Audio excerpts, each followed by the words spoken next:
If you spend enough time on YouTube, you will eventually find a video listing the 5 best side hustles to get rich. Millions of people spend their time endlessly running towards whichever shiny tactic promises the fastest payout. The pattern is predictable. You pick up a new project, hit the first wall of resistance, and immediately pivot to a different idea.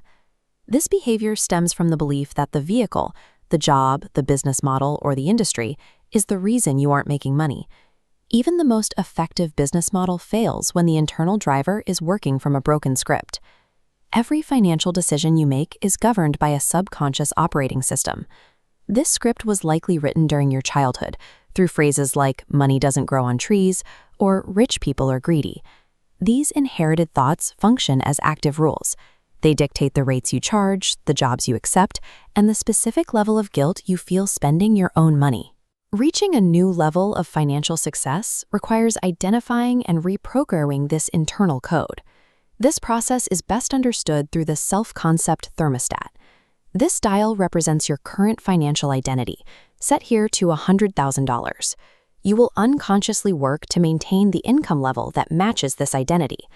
Once your earnings reach your comfort zone, your natural drive to expand tends to stabilize. When your earnings exceed this identity limit, your thermostat triggers a correction. You might find yourself overspending or neglecting key tasks until your bank account drops back down to the baseline you believe you deserve.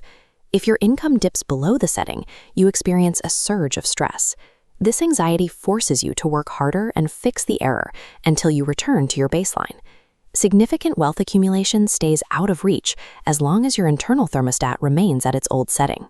Raising that setting requires pushing through the boring phase of work, the period where the tasks are repetitive and the path forward is unclear.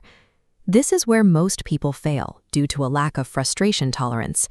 They interpret psychological discomfort as a sign that they should do something else. Those who build real wealth choose to maximize their current opportunity rather than quitting when the difficulty spikes.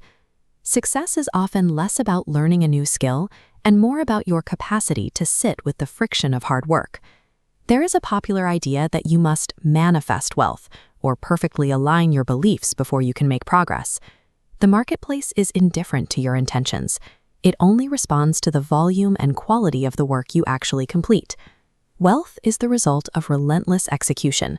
Your behavior must change before your beliefs have a reason to follow. When you encounter a failed launch or a bad hire, your biological instinct is to look for an external reason to blame. Pointing to the market or your customers provides a temporary excuse, but it removes your power to fix the situation. The shift toward high-level wealth begins with absolute ownership of every result, regardless of external factors. Taking responsibility gives you the control to change the outcome. You can only improve what you are willing to own.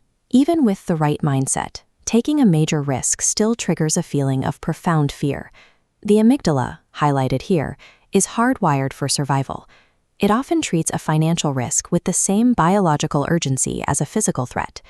Attempting to affirm or meditate this fear away is usually ineffective because you are fighting against your own biology. Instead of waiting for the fear to vanish, you put it in your bag and carry it with you into the work. Confidence is the act of executing your plan while the physical sensation of fear is still present in your body. Real wealth is built by those who rewrite their internal scripts, tolerate the frustration of the boring work, and move forward with their fear right beside them.